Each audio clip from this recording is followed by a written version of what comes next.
How's everyone doing today?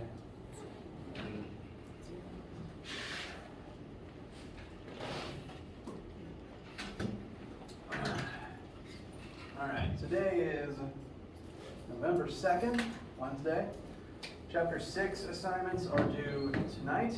I've been getting questions about those over email for the past couple of days. There's one or two things I want to mention about them because Web of Science calculations have turned out a little weird for, I think, 6B.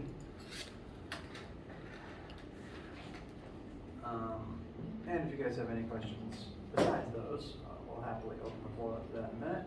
Main thing we're going to do today is properly begin chapter 7 and 8. They're all just going to be kind of one big chapter for the next couple of weeks, which will be about rotation. We talked a little bit about centripetal force in class and then in lab this week. Today we're going to look at the basics of rotation and then how that relates back to centripetal force in the coming days. So, what questions do you guys have about anything in general and also about the homework that's due tonight?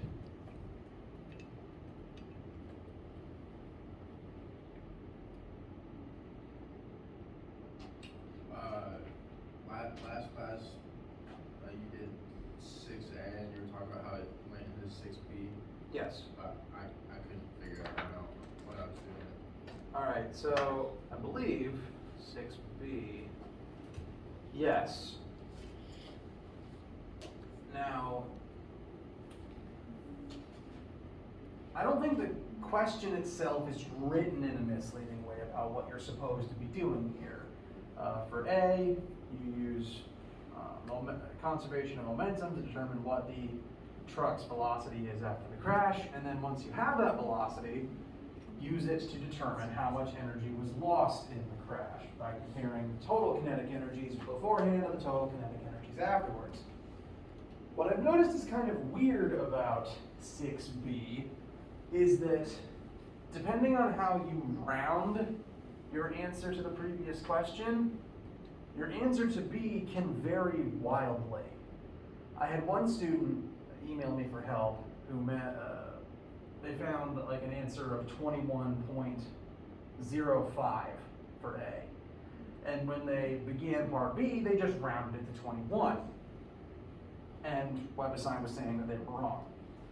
When I checked their work and did some work of my own, I found that cutting off that 0.05 changed the answer by like 2 times. Their answer went from about 7,000 to 15,000. Which is kind of nuts. On one hand, there's definitely some rounding issue on WebAssign's part here. Like, I doubt the answer should not be that sensitive. And 2, even if you like keep to the hundredths or thousands place, I still couldn't get the answer to quite match what WebAssign had. I'm not entirely sure where it's rounding within the system in order to get the answer that it has. So as a result, I'm wondering if, even if you don't do anything wrong, even if I would give you full credit for what you're doing, I'm doubting if WebAssign could give anyone a correct answer for 6B, because I'm not even sure what logic is going into where it's rounding or what sig figs it's using. So,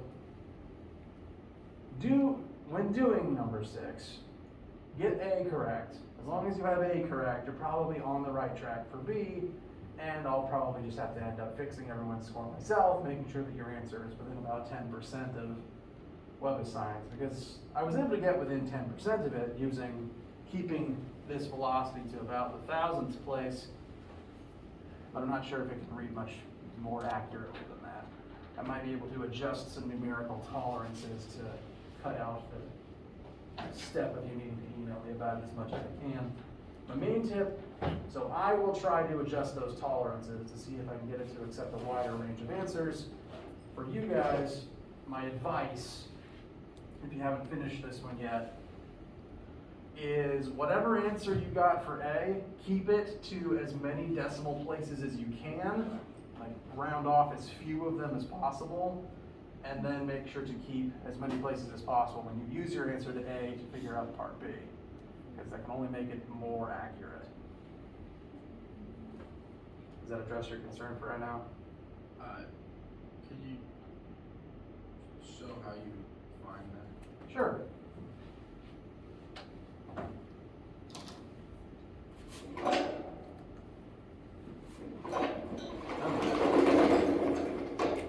So, brief refresher, I'll look at A again quickly too. Here we have an inelastic collision. We are told the direction added in the vehicle.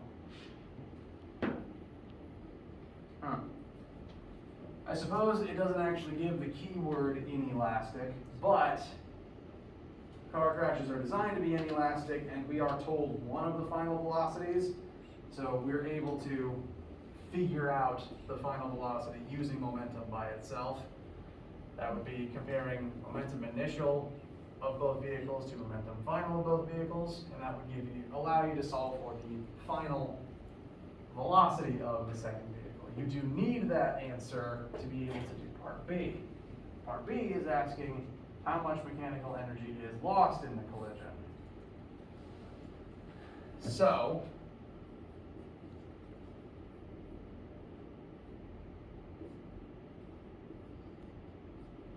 you'll want to determine how much kinetic energy there was before the crash versus how much there still is after. It says mechanical energy. Kinetic is a form of mechanical, and that's the form that we're most likely going to be able to measure and observe in a situation with vehicles moving around. We can see that they're moving, we can see that they have kinetic energy, and we can figure out how much they lost. So on the left side, figure out how much total kinetic energy there is initially. That would be the car's initial plus the truck's initial.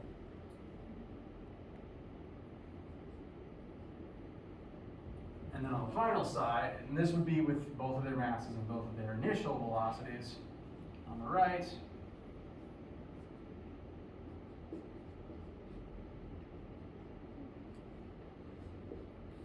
you'd find their respective kinetic energies using their masses and their final velocities, determine what the total on each side is.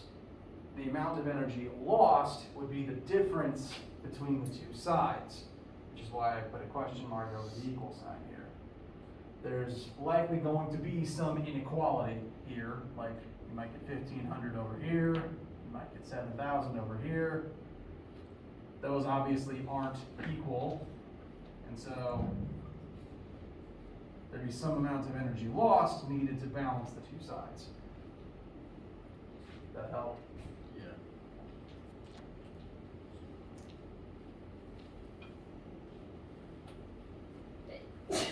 Gesundheit.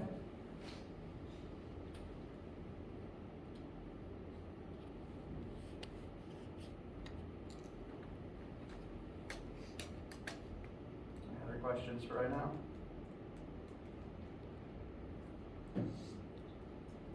All right. Again, keep as many decimal places as possible for A and carry those into B. I'm expecting most of the answers for B to be somewhere in the range of 6,000 to about 9,000 joules, just to give you some expectation of what answer you should end up with. And again, if it tells you wrong, that's probably fine. Its rounding is weird. I'm going to adjust the tolerances, and if it's still saying wrong for you, let me know. I'll check your work and give you your points. I'm honestly kind of surprised that that small bit of rounding can double the answer here. So I apologize for the weirdness of this one.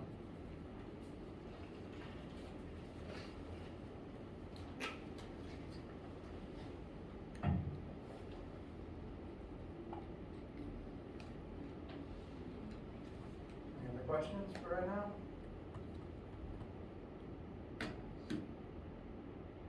All right.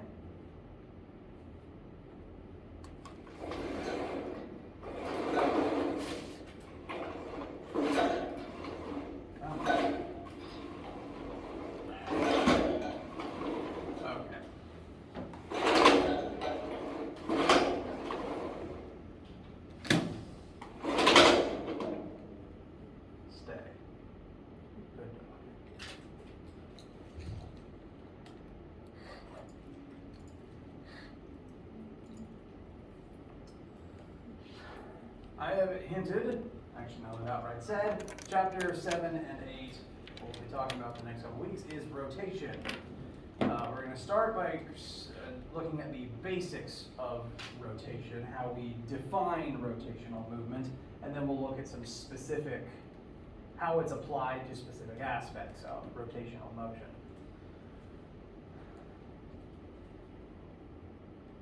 Oh, while that's going on, I'm going to get something specific out of this back closet.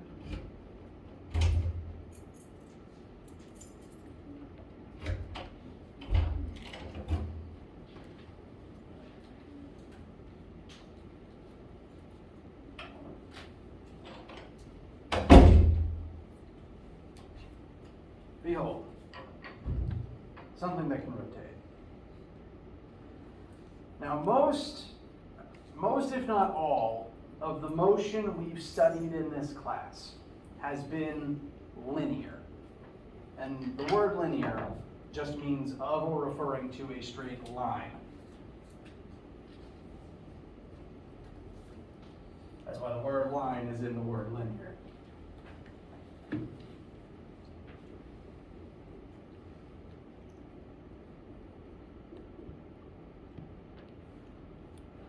Thus far, all motion we looked at could at least be described through the lens of linear motion. We have looked at two-dimensional vectors that haven't necessarily been moving in straight lines, but we can still describe their different axes components as straight lines. Like an object flying through the air is moving in a straight line in the x-axis and straight lines in the y-axis just at the same time. So for the most part, everything has been forwards, backwards in some straight line axis. That's going to change with this chapter. Because it's possible to be moving without necessarily moving in a straight line. Spinning being the premier example. Yikes. Remember, there's only one angle on this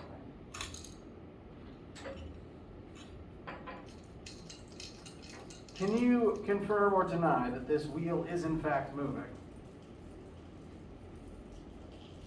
There's definitely motion here. Is it in a straight line? Is this object translating in a straight line through 3 or 2D space? No, it's moving, but it's not in a straight line. That means we need new terms, new ways to describe the way in which it's moving. And so this is going to begin a bit of a journey in describing the ways that things work rotationally instead of linearly.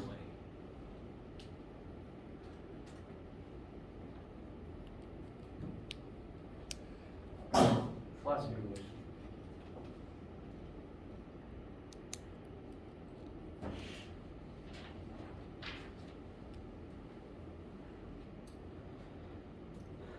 As we go through the various aspects of rotational motion, one thing I want to go ahead and inform you that the word angular is a synonym for rotational, so I might use them interchangeably.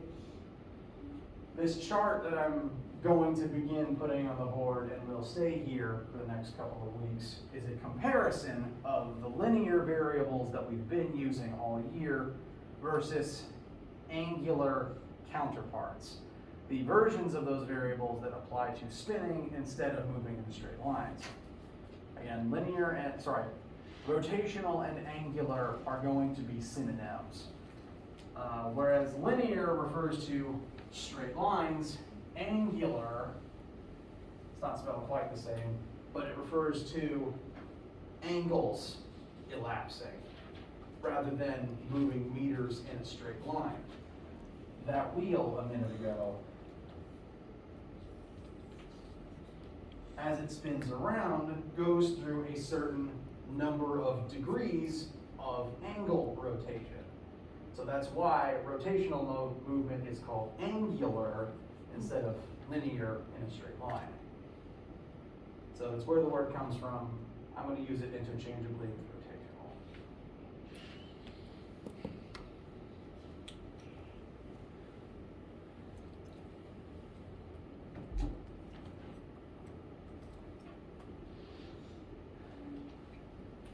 And that first comparison I just made is itself the first list of angular versus linear counterparts. When things move in a straight line, in this class, we say that it moves some distance, some meters, in a specific direction. Now again, if I hold this wheel still in place and just have it spinning, it's not moving some number of meters, but it is definitely moving.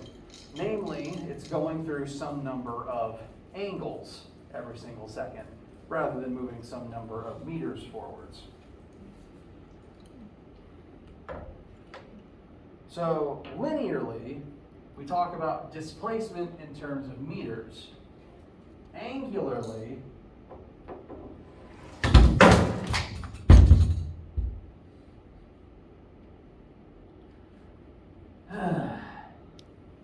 sorry about that.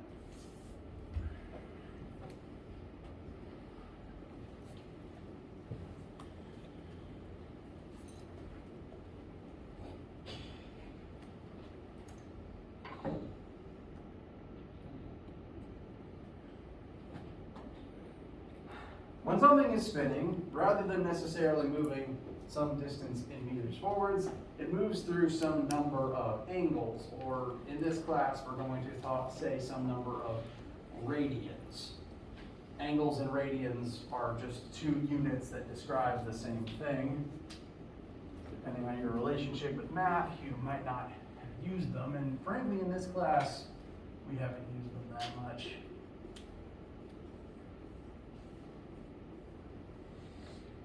But just as a refresher,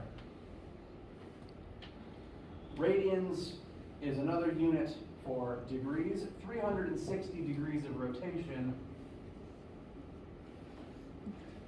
is equal to a number of radians equal to 2 pi. When something spins, it spins through a number of degrees, a number of radians, and therefore angular displacement is measured in radians, whereas linear displacement is measured in meters.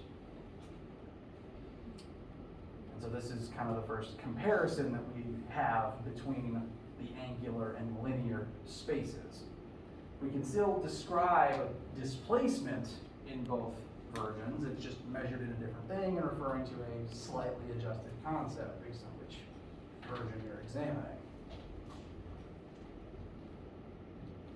Over the next couple of weeks, I'm going to be filling in this chart of angular and linear counterparts to each other.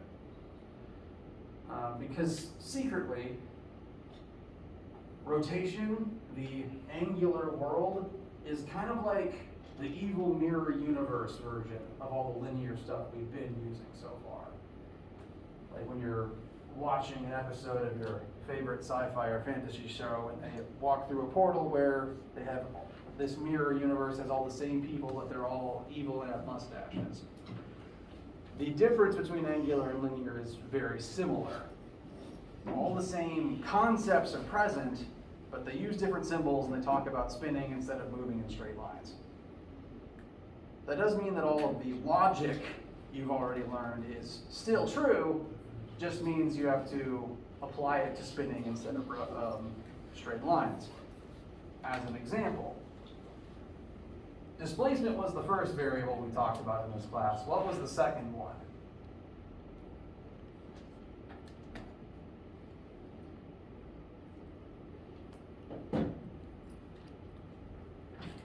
Velocity.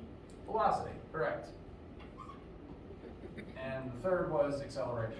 So go ahead and plug those into this table here. Displacement, velocity, acceleration. First three variables, first three vectors we talked about. And they all have a specific relationship with each other. Velocity is displacement over time. It's a measure of how fast you are moving through a certain distance in a certain amount of time. And acceleration is change in velocity. As you're speeding up or slowing down, acceleration measures that change. So there's a relationship here between the three of these. That relationship is intact when talking about their angular counterparts.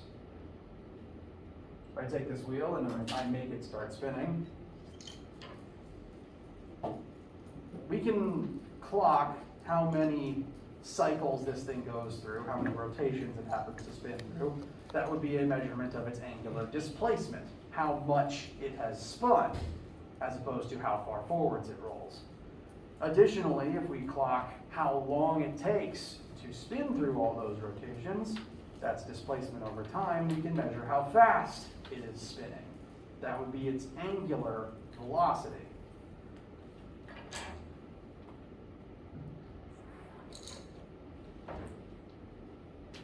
So whereas linear velocity is linear displacement over time, angular velocity, represented by the lowercase Greek omega, yes, most it looks like an English W or possibly a Snively Whiplash mustache, but it is technically lowercase omega.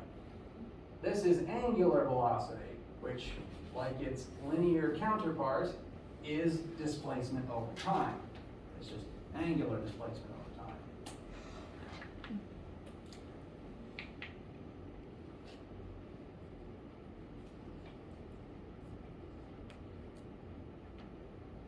And whereas linear velocity is meters per second, because we divided meters by second, angular velocity is radians per second, because we took a displacement in radians and divided it by seconds.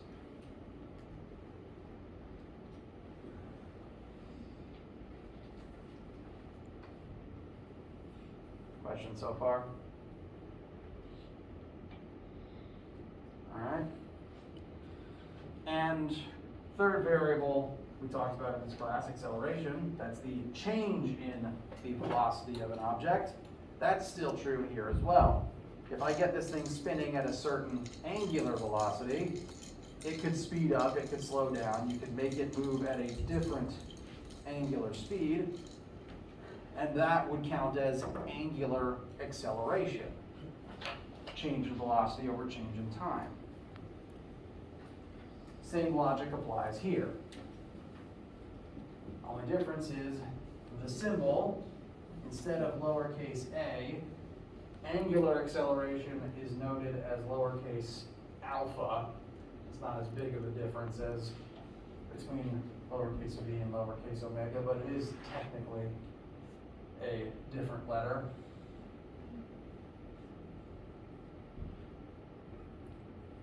And this is measured in radians per second squared.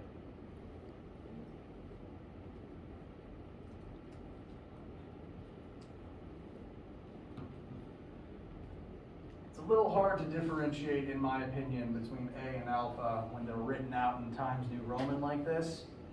When I'm handwriting things on the board, I tend to overemphasize the only real difference between them, namely that alpha has this extra little stem on it, which frankly makes it look like a fish. I think actually the Jesus fish may or may not be a lowercase alpha. I forget where that comes from. If it helps you remember it, you can absolutely refer to these as fish, W, and theta instead of alpha, omega, and theta, if that's easier for you to remember.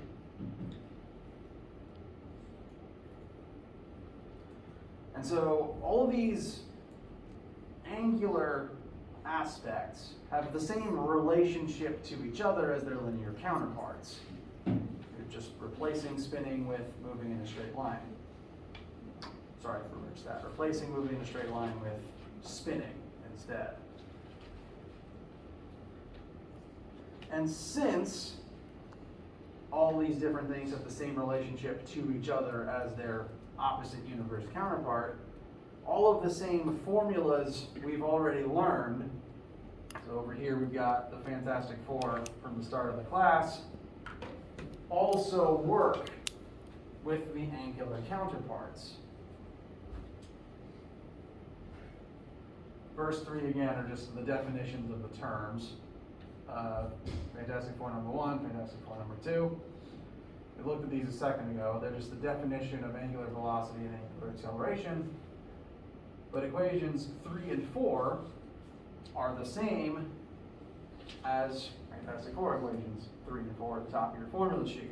Just replace every linear term with its angular counterpart.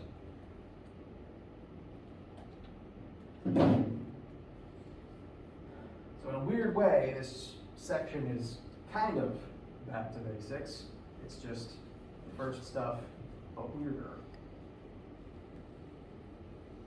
And these are the ways that we are going to be describing rotational motion in the coming weeks.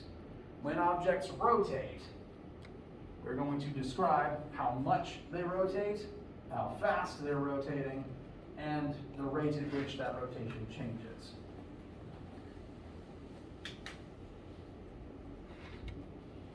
Questions so far?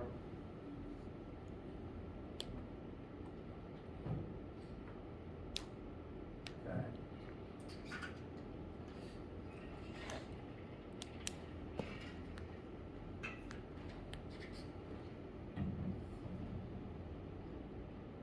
Now,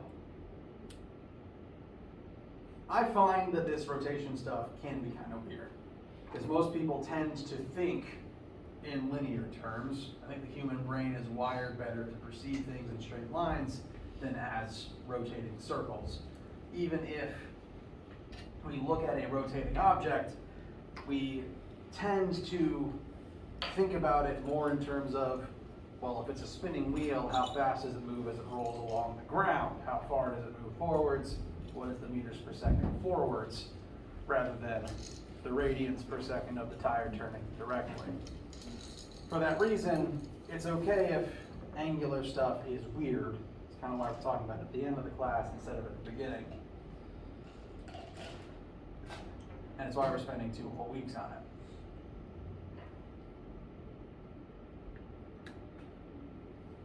And so we're going to start doing some example problems in a minute to help try to cement these aspects and how linear and angular relate to each other. There's technically 3 more formulas I want to look at though. And you know how I, a moment ago, compared linear and angular to sci-fi parallel universes?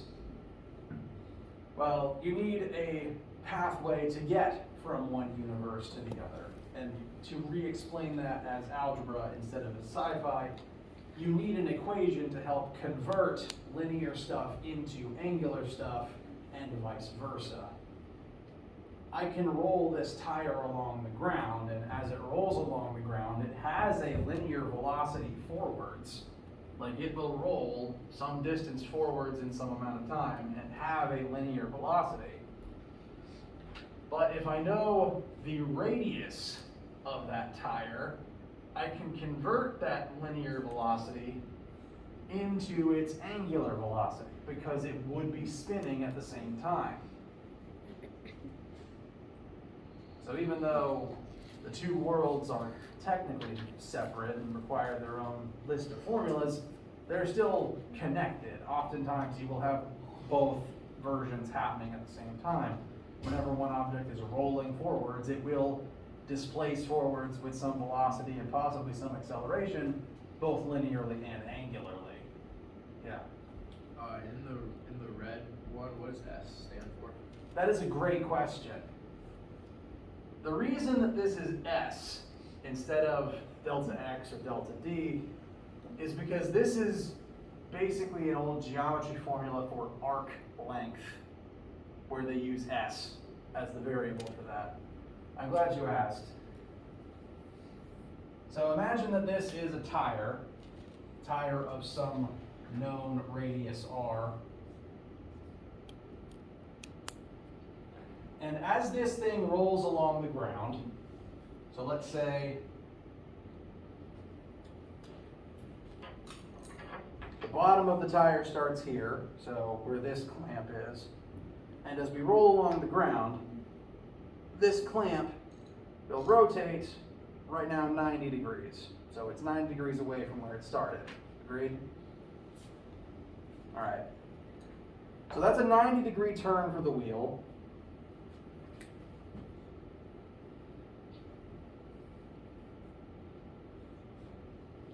Which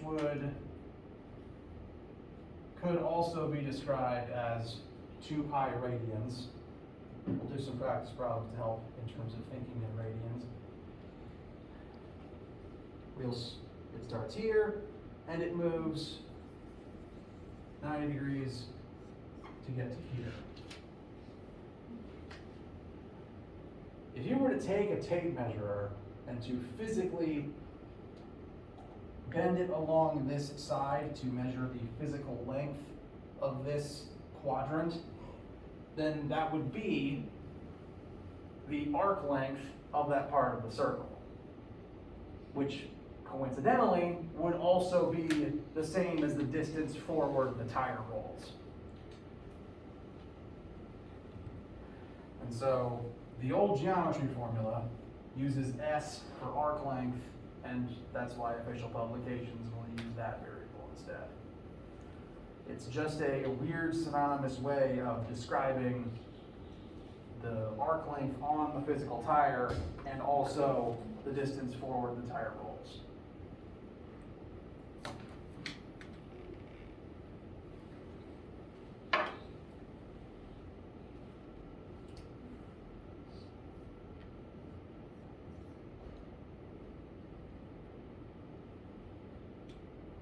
Does that address the concern? Yeah, so you would take R and multiply that by pi root 2. Correct. Yeah, so as a quick sample question, let's put a radius to this. How big is that tire? Call that 30 centimeters.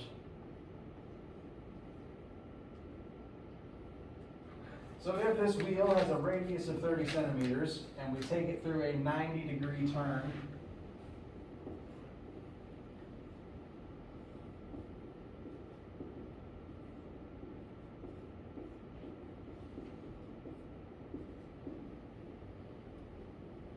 plug in your radius, plug in the magnitude of rotation, but in units of radians. I know we've talked pretty much exclusively in terms of degrees thus far, but this formula does not work if you put degrees into it.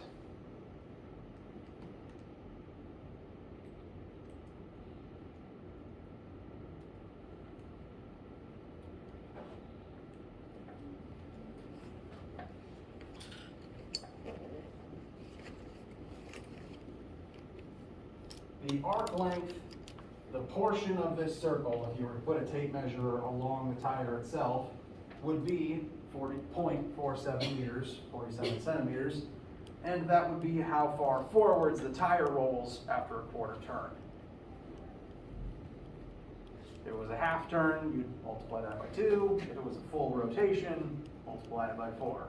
And that would be the entire circumference of the tire.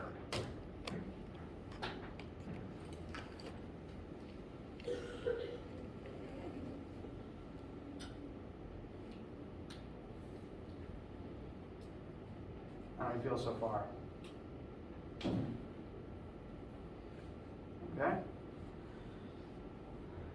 Then let's utilize a few of these principles together.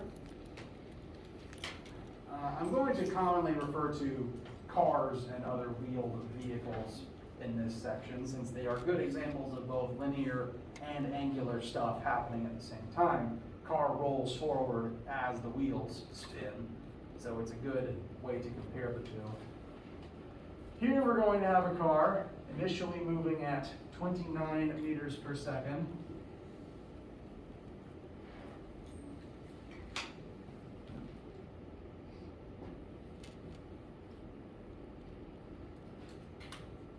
So linear velocity initial is 29. This driver is going to hit the brakes and undergo a linear acceleration of negative 1.75 meters per second squared. And we are told the vehicle being driven here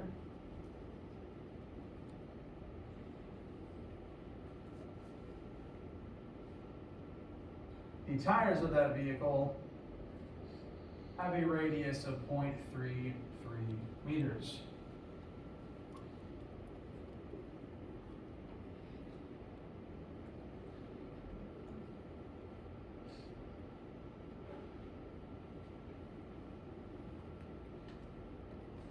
Questions about the physical setup so far? Car driving forwards and then hits brakes.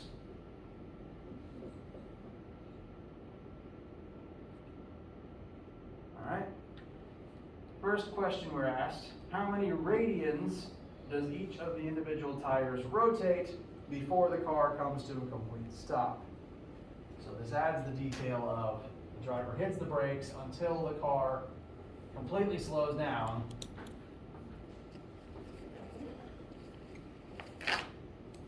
And we want to know what is the magnitude of each tire's rotation during this process. Basically, we want to know how many degrees each tire spun to help us figure out how many times each tire spun.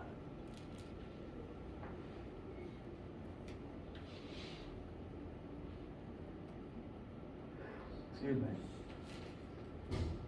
And there's a couple of different ways we can do that. We've been asked for how many radians does each tire rotate. So what we're looking for here is theta. That is the number of radians rotated, the magnitude of spin.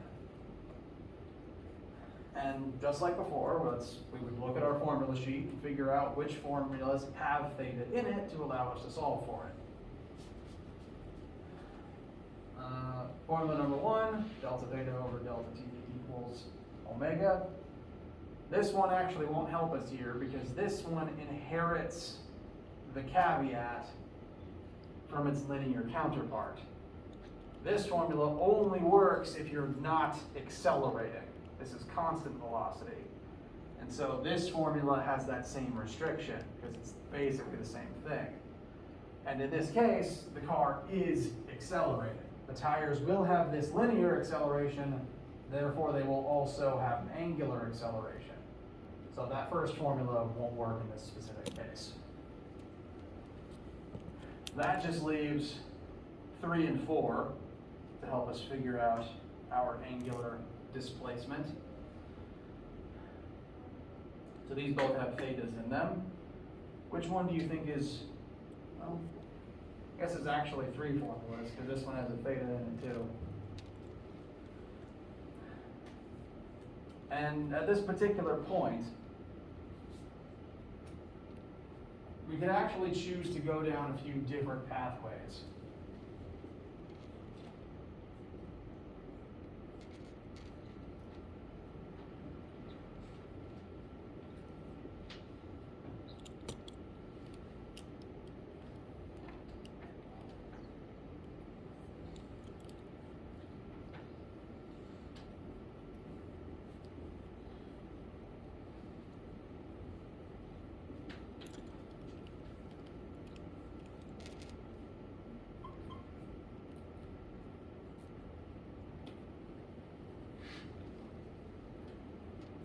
We know linear information, initial linear velocity and final linear velocity and linear acceleration, which means that we could treat this as a normal linear question and just solve for the linear distance the car travels forwards.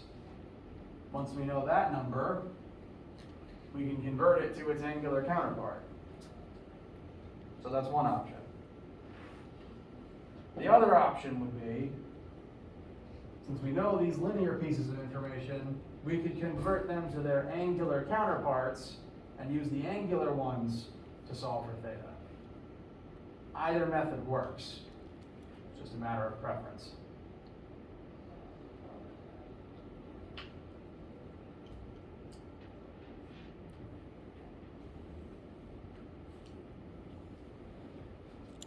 Does anyone have to vote about which route to take?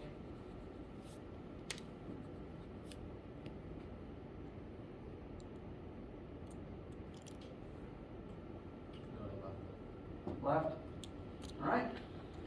So let's convert the information that we were given at the start to their angular counterparts. What do you think is the angular counterpart of 0 meters per second? It's 0. If you're not moving forwards, you're also not rolling in the case of a car tire. So final angular velocity is also going to be 0, but in rads per second instead of meters per second. So that just leaves the need to convert VI and A. Those middle formulas there tell us how to do this. Linear velocity is radius times angular velocity, and linear acceleration is radius times angular acceleration. Therefore, omega is V over R, and fish is A over R. So just take the two numbers and divide them by the radius, and that will convert them to their angular forms. 29 over 0.33 and negative 1.75 over 0.33.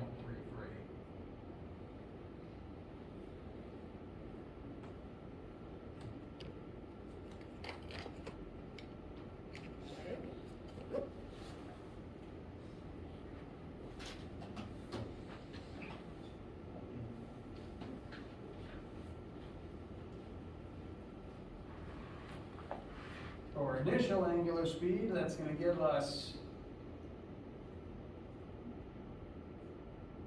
87.88 rads per second. And for alpha, that should give us about negative 5.3 rad per second squared.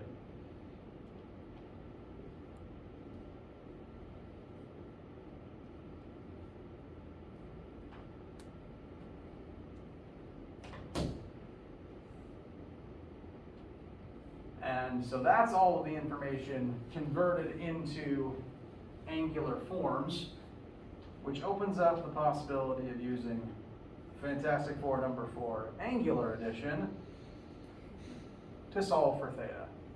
Much like how final velocity, initial velocity, and acceleration can give you normal linear displacement.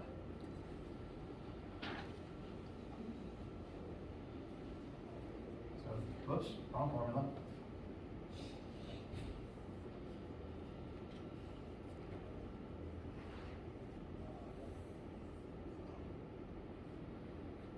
So we plug in all the angular stuff. Final is 0. 0 squared is still 0. Linear is 87.88. We're going to square that. Plus 2 times our converted angular acceleration times our unknown theta.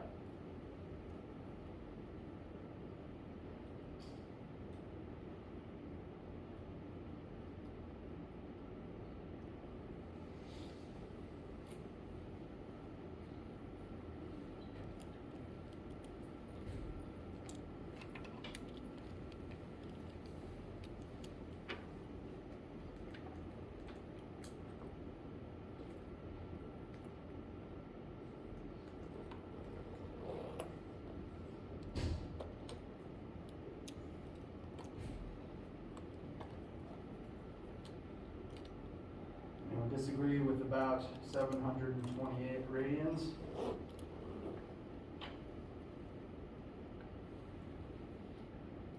All right. So that would represent how much the tires spun as they slowed down. And we could actually use the radius of the tires to convert that into its linear counterpart, and that would tell us how far forwards the truck rolled. Much the same way if we use linear information and solve for delta x would be how far forward the truck rolled. We could use that, convert it to its angular counterpart, and that's again how much the tires spun. And we're actually a little light on time, so I think we'll just call it there for today. How does this feel so far? Angular is weird. It's allowed for this to feel weird. I'm hoping that as we talk about more concepts and look at more examples, it'll make a little bit more sense. On Friday, we'll do more of those examples and tie the centripetal force stuff from lab into things. And then next week, we'll look at even more angular concepts. Anyone need anything right now before we break for today? All right. Let me know any issues you encounter as you're doing the homework tonight. Remember especially that 6B is weird, and if it gives you incorrect, let me know. I'll check your work and I'll give you the points if its tolerance is acting up. Have a great day.